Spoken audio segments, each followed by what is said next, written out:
बिस्मिल्लाहिर्रहमानिर्रहीम। आप देख रहे हैं मेरा यूट्यूब चैनल और मैं हूं सैयद आबिद काज़मी। आपको बताता चलूं कि पाकिस्तान में इस वक्त जो सियासी अफरा तफरी है उस पर आज बात होगी। फिर दहशतगर्दी की नई मसनूई लहर जो है उस पर बात होगी। पेशावर में पुलिस ने जो एहतजाज किया उसमें उन्होंने क्या कहा उस पर बात करेंगे। फवाद चौधरी की रिहाई और शेख रशीद की गिरफ्तारी उस पर बात होगी। फिर मरियम नवाज शरीफ का वर्कर्स कन्वेंशन के ओहदेदारों से हल्फ लेना वो कैसा रहा है उस पर भी बात करेंगे। फिर उसके बाद जो खास बात है जो सरकारी सच की बात हो रही है उसमें मुशाहिद हुसैन सैयद ने सेनेट के अजलास में जो तकरीर की है, सारे ये कह रहे हैं कि अचानक मुशाहिद हुसैन सैयद को क्या हुआ कि वो सरकारी सच बोलना। जी बहुत शुक्रिया। ये जो पॉइंट आपको बताएं इन पर बात करने के लिए सबसे पहले बात करेंगे पाकिस्तान में जो सियासी अफरा तफरी है वो क्यों है। और आपको बताते चलें कि ये जो पिछले दिनों में आपने देखा होगा कि जिस तरह पेशावर में भी बम धमाका हुआ है, उसमें पुलिस लाइन में जो मस्जिद थी उसके अंदर जहां काफ़ी लोग अपने आप को महफूज भी समझते हैं वहाँ ये बम धमाका हुआ और वहाँ बेशुमार लोग खुसूसन वो लोग जो मुलाजमत करते थे पुलिस में वो शहीद हुए हैं और बड़ा अफसोस हुआ है। उसकी हमने मजम्मत भी की। आपने सुना भी होगा कि किस कदर सारे एक मिडिल तबका लोग हैं और वो अपने बच्चों को लेकर उस पुलिस लाइन में थे और बड़ी तादाद में लोग वहाँ उस मस्जिद में नमाज पढ़ते थे। उसको टारगेट किया गया है। वो उसकी क्या कहानी है वो भी हम उस पर करेंगे, डिस्कस करेंगे। लेकिन पाकिस्तान में जो सियासी अफरा तफरी है उसमें हर एक आदमी एक दूसरे पर इल्ज़ाम लगा रहा है। जिस तरह कोशिश की जा रही है कि इमरान खान को किसी न किसी तरीके से यहाँ वहाँ से आउट किया जाए। जिस तरह आपने देखा होगा कि क्रैकडाउन का आगाज़ हुआ है और उसमें जो भी आदमी बोलता है, जो भी जैसे भी जो हक़ाइक़ अगर सामने लाता है तो उसके खिलाफ उस तरह कार्रवाई की जाती है, या तो मुकदमात बनाए जाते हैं या उसे हटा दिया जाता है। कुछ दिन पहले फवाद चौधरी को गिरफ्तार किया गया और फवाद चौधरी को फिर उसके बाद आज रिहाई मिली है, जमानत हुई है उनकी।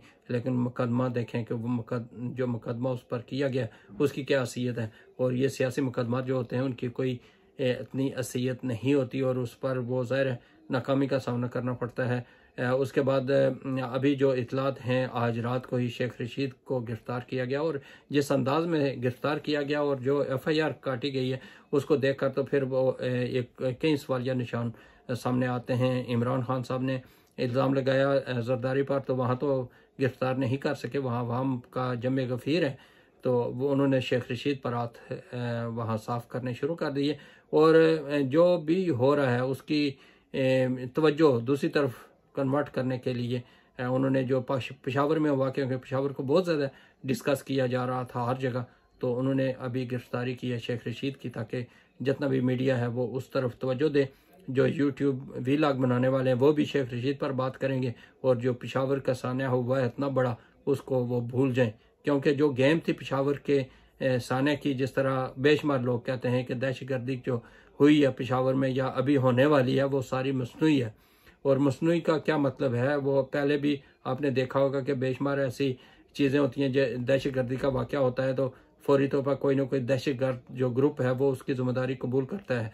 इसकी ज़िम्मेदारी उस तरह तो कबूल नहीं की गई और काफ़ी दिन हो गए हैं, तो तसलसल से मुख्तलिफ ग्रुपों से रब्ते भी किए गए हैं कि वो ज़िम्मेदारी कबूल करें, लेकिन कुछ ग्रुप्स ने ज़िम्मेदारी कबूल करने से इनकार किया है। और ये चीज़ें अगर देखी जाएं तो फिर कुछ व्लॉग्स मैंने सुने हैं जिन्होंने वाज़ेह तौर पर उन्होंने कहा है कि ये दहशतगर्दी जो हुई है, जो धमाका हुआ है वो वहाँ मसनूई तौर पर हुआ है और ख़ुद जो ज़िम्मेदारान हैं जिनके ज़िम्मे सिक्योरिटी है उन्होंने ही ये सारा खुद करवाया। जिसमें ख्वाजा आसिफ का जो बयान है वो भी मशकूक है, वज़ीर दिफा हैं वो। उसके बाद वहाँ से जो बयानात आ रहे हैं, जो वजात कर रहे हैं लोग, वो भी जिस तरह वजात कर रहे हैं उससे भी शकूक व शुबात पैदा होते हैं। फिर सबसे बड़े जो आपने देखा होगा कि पेशावर पुलिस ने जो प्रोटेस्ट किया है तो उसमें जो नारे लगे हैं और जिस तरह के तकरीरें हुई हैं वो सुनकर ये पता चलता है कि ये दहशतगर्दी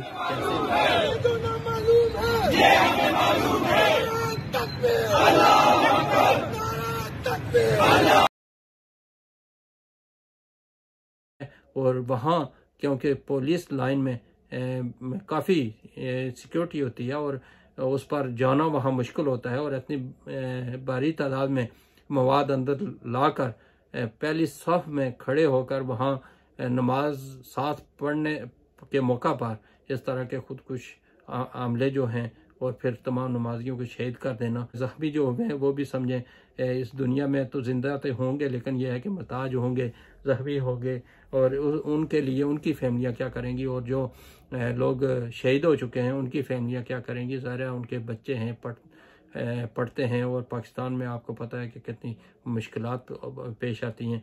तो ये चीज़ें देखकर तो और दुख होता है।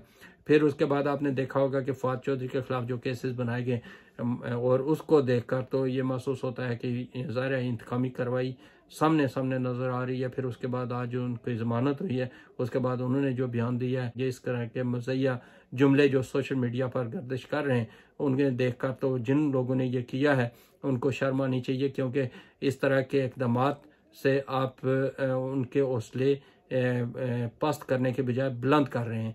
और जो भी सियासी आदमी गिरफ्तार होगा वो लीडर बन जाएगा। फवाद चौधरी के जो पहले जो उसकी व्यूवरशिप थी वो नहीं रही बल्कि उससे कई गुना ज़्यादा हो गई है। जो नहीं जानता था वो भी जानना शुरू हो गया। शेख रशीद को गिरफ्तार किया गया और शेख रशीद के लिए जो गिरफ्तारी है उसके लिए जो इल्ज़ामात लगाए गए वो भी इतने कोई मजबूत नहीं है और उनका ये पुलिस केस बनता नहीं है। और जिस तरह गिरफ्तारी की गई है और शेख रशीद का जो बयान है उसमें इतनी कौन सी इमरजेंसी और कौन सा ऐसी कोई प्रॉब्लम थी कि रात गए तक घर में छापा मारना और फिर वहाँ से गिरफ्तार करना, फिर तोड़ फोड़ करना और फिर इस तरह की खौफ और राज फैलाना। उससे बेहतर ये नहीं होता कि आप इंक्वायरी करें जिस तरह यहाँ बरतानिया में है। हर चीज़ उनको पहले इन्वेस्टिगेशन करते हैं, फिर उनको नोटिस भेजते हैं, फिर वो खुद अगर हाजिर नहीं होते, कोई ऐसी प्रॉब्लम है तो उसके बाद ये आखिरी हद होती है किस तरह की गिरफ्तारी की जाए। लेकिन इस तरह पाकिस्तान में सबसे पहले वो गिरफ्तार करते हैं, उसके बाद बाकी कार्रवाई होती है।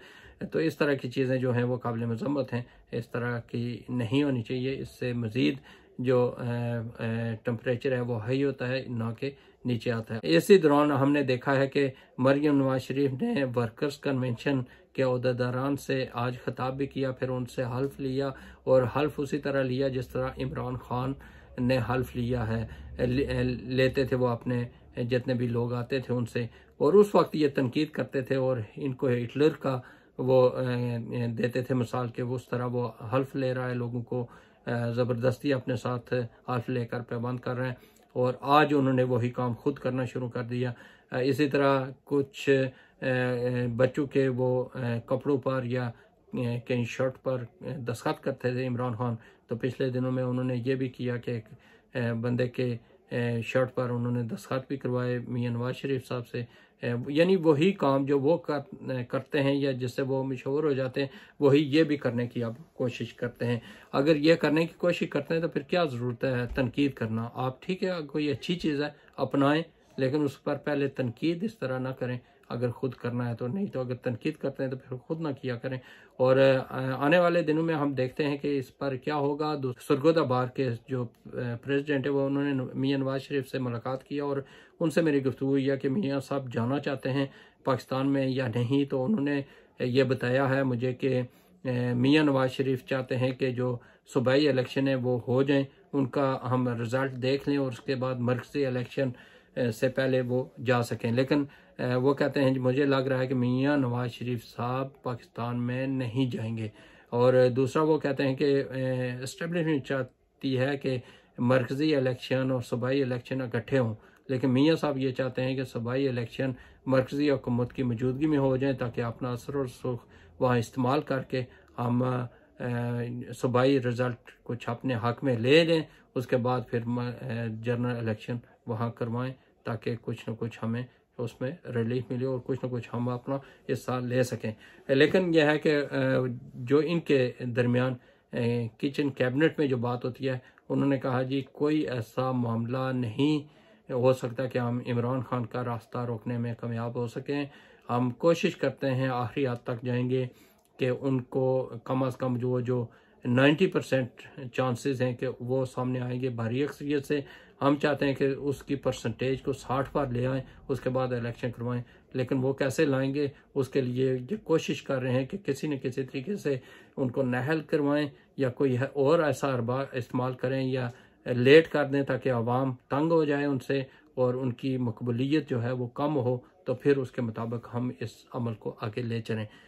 दूसरा आपको ये बताते चलूँ कि मुशाहिद हसन सैयद का जो ख़िताब है सेनेट में, उसके बारे में बड़ी बातें हो रही हैं कि मुशाहिद हसन सैयद ऐसी शख्सियत है जो हर चीज़ को बड़े अच्छे तरीके से समझती है, मुल्की दिफा को भी समझते हैं, खारजा पॉलिसी को भी समझते हैं। और वो बतौर जर्नलिस्ट जब उन्होंने काम किया उनकी बड़ी अच्छी अप्रोच थी, लेकिन उस वक्त से लेकर अभी तक जो कोर्स करते हैं उनको जो लेक्चर देने वाले, सियासी लेक्चर देने वाली शख्सियत है वो मुशाहिद हसन सैयद है।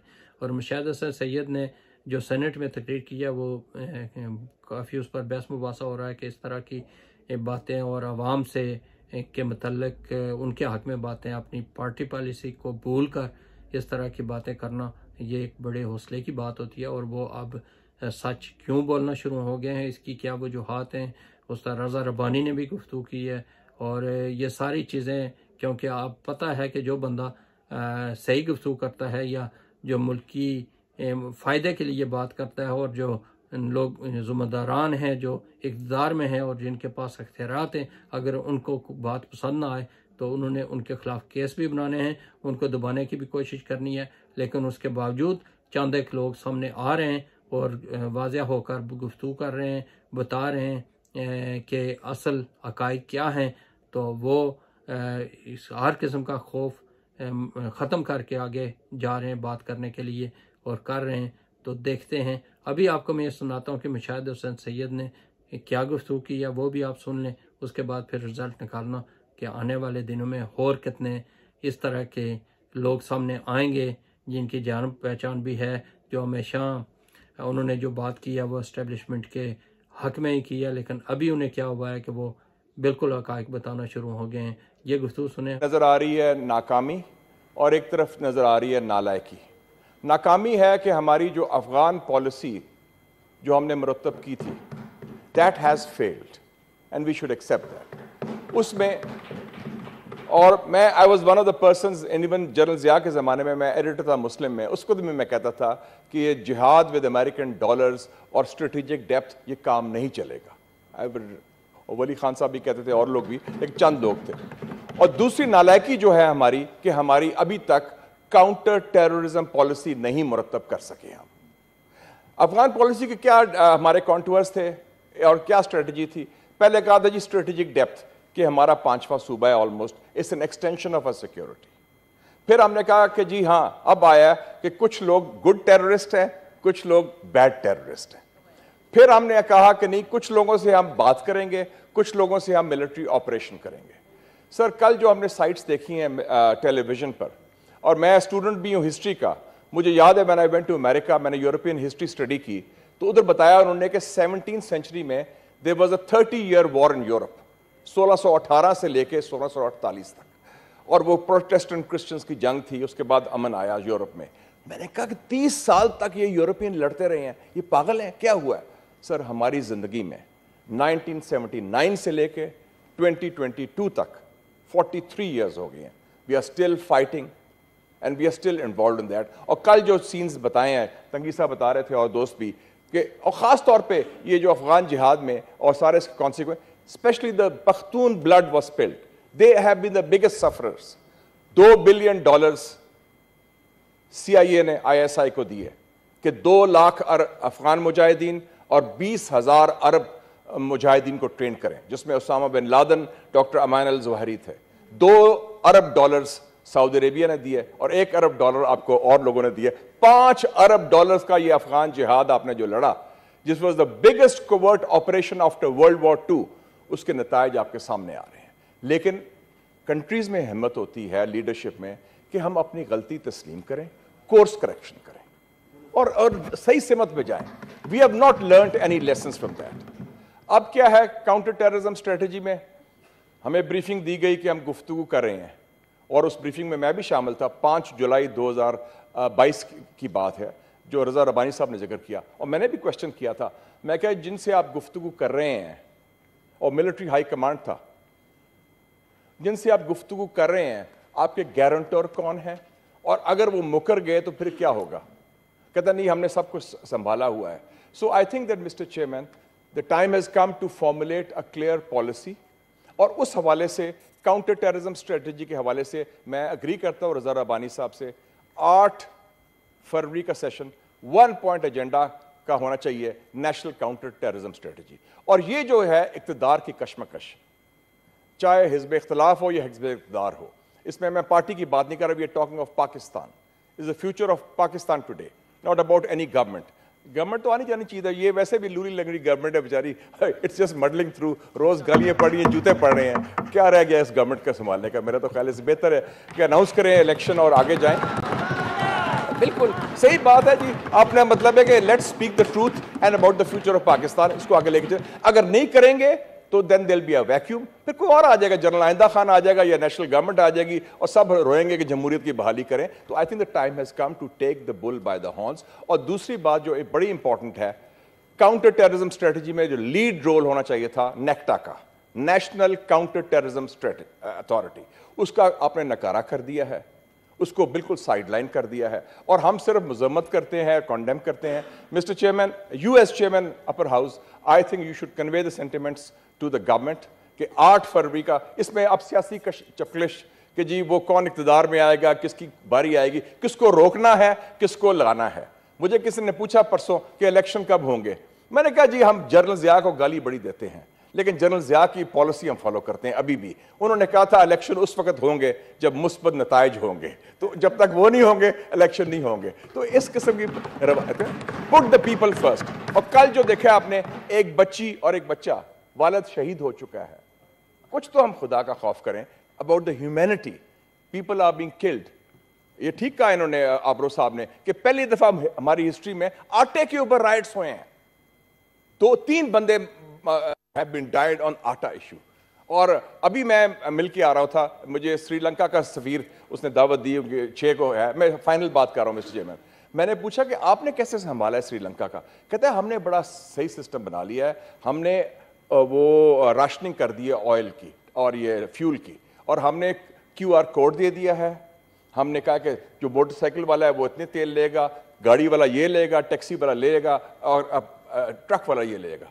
उन्होंने IMF से नहीं ये किया, खुद किया है। तो हमारे यहाँ सलाहियत नहीं रही रिफॉर्म करने की, हमारे यहाँ सलाहियत नहीं रही कि नई गलतियां करने की, पुरानी गलतियां हम दोहराई जा रहे हैं। और I think we are on the wrong track, we have to move forward and let's talk about Pakistan and its people, not about any party और पर्सन और कुर्सी की जंग। कुर्सी की जंग पाकिस्तान को तबाह कर देगी, and I think people have had enough of this thing. So I think the time has come to take it forward. Mister chairman, thank god अभी तक ये फंक्शन कर रहा है हाउस हमारा, तो आप एक लीडरशिप रोल अदा करें, lead with issues and ideas. और बल्कि आप खुद फिर अगर ये नहीं मानते तो आप नेशनल गवर्नमेंट अनाउंस कर दें विद रजा रब्बानी साहब और आप लोग, सबको साथ लेके चले, तो कोई solve the problems of the people. लोग मसले का हल चाहते हैं, लोग नहीं चाहते नारेबाजी और आपस में चपलिश। Thank you sir. And this is an issue which needs to be resolved right now, और इसमें रवायती नालायकी नहीं चलेगी, और वो आप लेके चलें और नेक्टा को आगे लेके चलें और एक टास्क फोर्स बना दें। हम उनको प्लान दे देंगे काउंटर टेररिज्म स्ट्रेटजी कैसे बनती है। जी, आपने मुशाहिद हसन सैयद की गुफ्तगू सुनी है, और यह सुनकर तो फिर आपको पता चल गया होगा कि पाकिस्तान में किस डगर पर हम पाकिस्तान जा रहा है और कैसे जाना चाहिए और क्या करना चाहिए।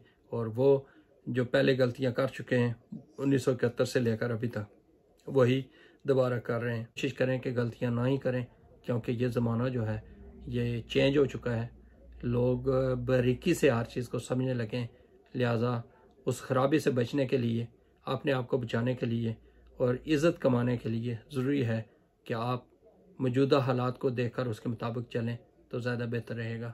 इसी में आपकी कामयाबी है।